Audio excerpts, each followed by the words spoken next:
Hello there, my name is Aaron and I like to build things out of old toys and model kits. For a long time now I've been wanting to try and build the hover ship from the movie Matrix.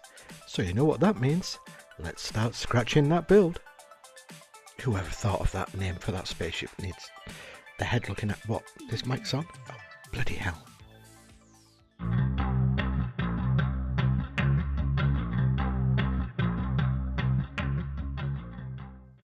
Don't be giving me a choice because I'm going to be taking both pills.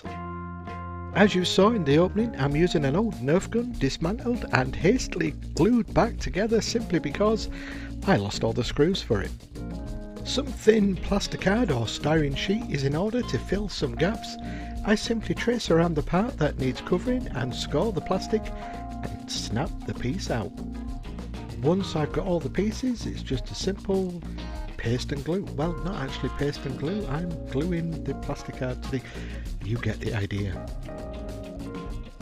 And once that's done, I realise I'm a doofus and have to make a hole for the Nerf gun barrel to fit. And then more plasticard is added as this has more holes in it than a Housewives of New York plotline. I don't actually know or have watched Housewives of New York, I'm just going from hearsay. Move on. It's that time of year when you bring in the garden lights and throw away the broken ones. That is, unless you're me. I thought I'd try and use some of these in my build. The bulbs are made of plastic, which is ideal, so I dismantle the wire and get to work cutting it into two. So I'm going to use some masking tape and then use a hobby knife just to gently score the plastic until the knife goes all the way through, trying to avoid any trips to the local A&E. Why didn't I use my Dremel? Simply because it was 1 AM in the morning and the other half was snoring. Sorry, she was sleeping upstairs and we're finally on speaking terms with the neighbours, so I didn't want to upset anyone again. And that story is for another build. As you can see right now, I've got the bulb in two.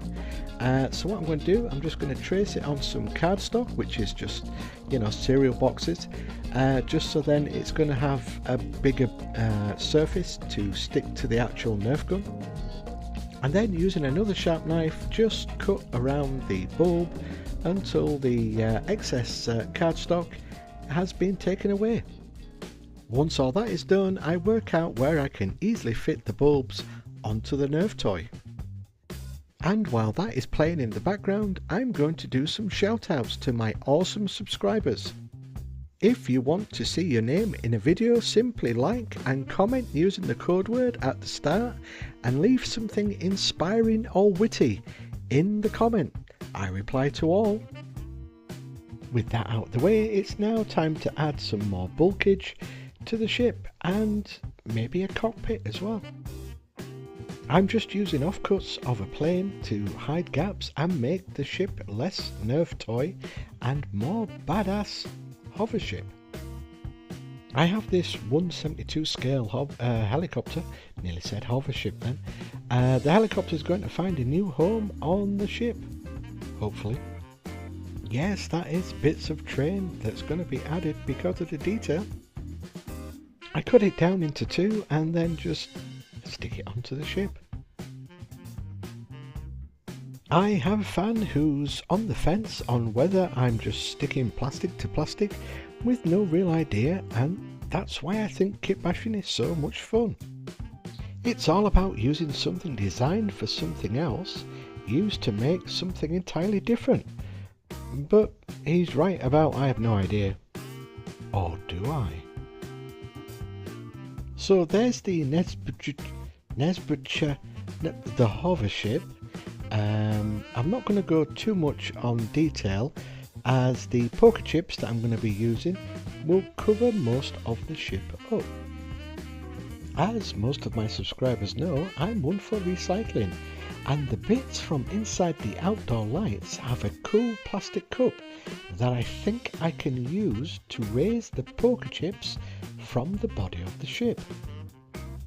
If anybody's wondering why these poker chips look like this, it's because I used them for a Mario build that I abandoned many months ago. They were supposed to be the coins Mario collects while defeating my version of a piranha plant. Yes, the video is long deleted, but I still think I've got some pictures up on Instagram if anybody wants to see how I made a piranha plant. Now, back to this. Now, I'm just testing this out. I'm just going to use some super glue just to put some poker chips there, just to see if the idea would work. Reviewing the first 3 movies, and please don't ask me about the 4th because I've tried to watch it 3 times now and I've fallen asleep every time. Anyway, I realised the ship had shooters, so I made some pew pew weapons from bits of sprue, a little plastic card and greeblies, and then dotted them all around the ship. And to make the chips less pokery, I add a wheel from a tank in the centre of each poker chip. Once I'm happy with how the first lot look, I go about adding the rest. And this, ladies and gentle James, was a long, slow process, so while that plays, it's code word time. If you want to leave a comment, put this code word at the start or into your comment so I know you reached 6 minutes and 30 seconds before reaching for Valium or the fast forward button. And the code word is Chuck Finley. Give yourself a slap on the back and extra terrain by Aaron points if you can tell me the name of the TV show that person starred in. Also, please like and subscribe. Shameless plug, but it's my channel. Okay, the last poker chip goes into place, and yes, I know what you're thinking. He's overdone that, and you could be right. But that is what it looks like.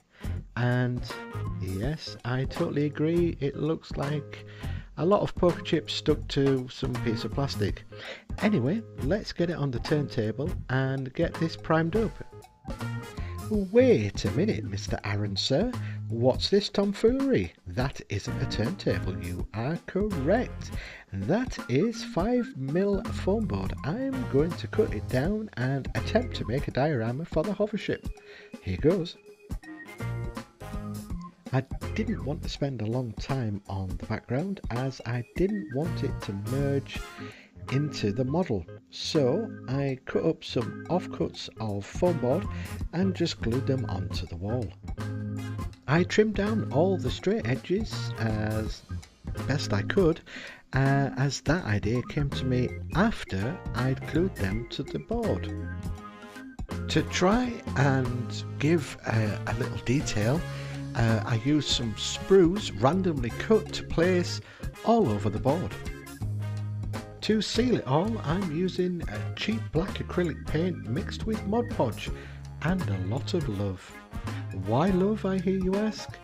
Well, I've had this mixture for well over 2 years now, so I have no idea if it's not growing something inside that paint pot.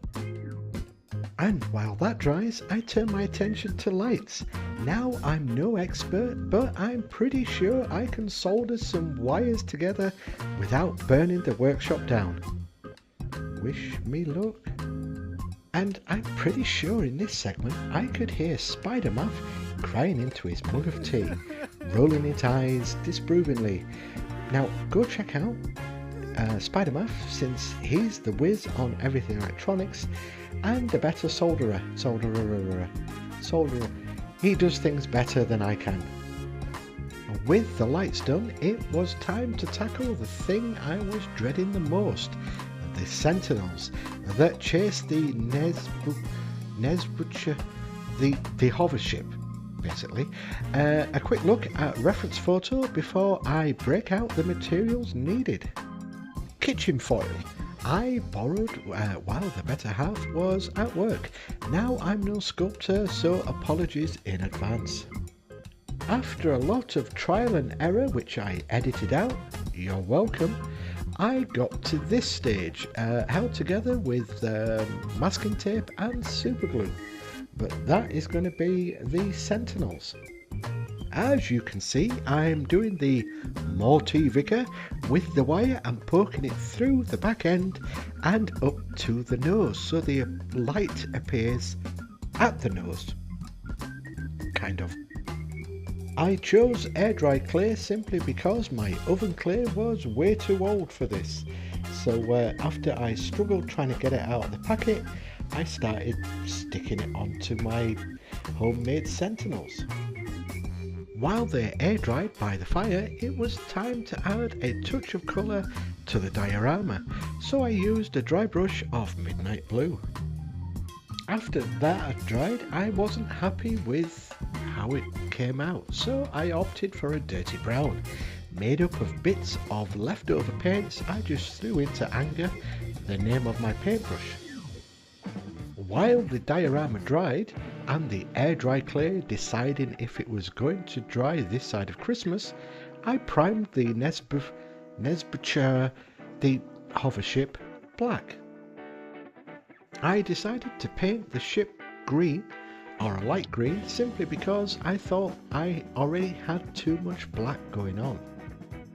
Now hopefully once this dries it'll tone itself down, because while I apply it, it's looking a bit too bright. If it doesn't tone itself down, I can always spray a very light coat of black over the green just to tone it down. For the colour of the poker chips, I wanted to get them as close as I could to the reference pictures, so I chose a light blue and used just a paintbrush to apply it to the edge, gently caressing the edge, bringing the paint down slowly. Right, that's my bad Bob Ross impression over with. Let's move on. And that is how the poker chips looked after I painted them. Oh god, back to the diorama. Yes, looks a bit bland really, doesn't it? So I had a stroke of genius to decide to make the bottom bit lava. Oh boy, get ready for this. So for some unknown reason, other than I'm a sadist to myself, I started with red, and this red is terrible, and it took around 5 coats just to get it to look red. But I persevered and covered all the parts red. And after the red came orange. I tried stippling this on neatly, trying to avoid most of the edges, but again I had to use about 3 coats just to get it sort of orangey. I don't know if that's, is that a made up, I don't know. Anyway, let's move on. And then came the squeaky bum bit where I applied yellow to try and make it look like lava. Now I know lava didn't appear in the film. Well, if it did, you obviously must have missed it because you were asleep while watching the film. But it was just to try and make the diorama just pop. I'm making excuses. It didn't have lava, but hey look, I'm making lava because I just wanted the diorama to look slightly different than the Nebuchadnezzar, the hover ship. God damn it, why is that name so hard to pronounce? While the diorama dried, I went back to the Sentinels, which was still deciding if they were solid and air dried. A little touch up was needed, so I broke out the milliput. I let them dry, which only took a few hours. Note to self, use milliput instead of clay. It was time to paint these alien face hugger rejects. And that's what I did, using cheap as chips black acrylic paint. To make the Sentinels look better than they are, I used Vallejo's colour changing paint. Now I used this recently on the Graveyard spaceship build. Go check it out if you've not seen it. Then it was time to assemble everything together, so I'll leave you with a few shots before the glamour shots. Just want to say thank you for stopping by. I appreciate all your comments, your likes, the subscriptions. Most of all, I appreciate you for building this channel to what it is becoming. Just keep liking, sharing, subscribing, and all that razzmatazz. And until next time, I do hope you like the Nebuchadnezzar. What? God damn it, I say it now.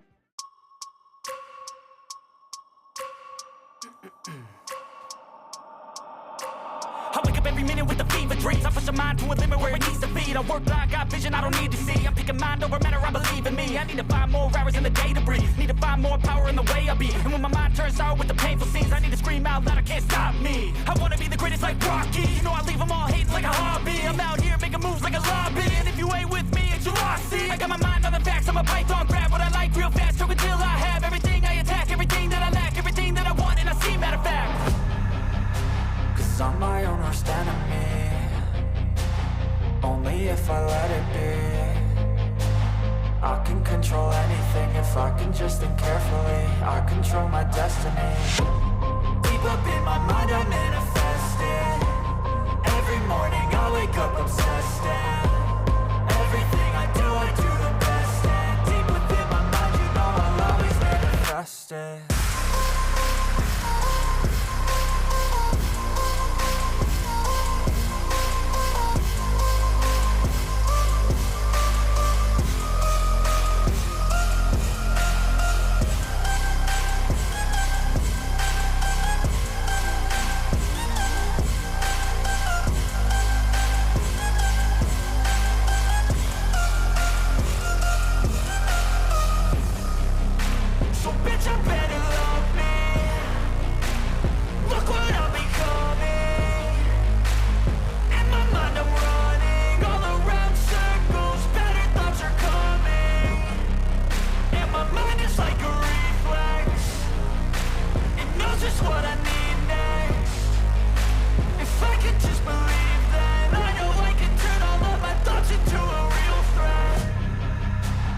I'm my own worst enemy.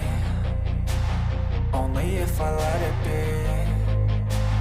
I can control anything if I can just think carefully. I control my destiny. Deep up in my mind I manifest it. Every morning I wake up obsessed, and everything I do the best. And deep within my mind, you know I'll always manifest it.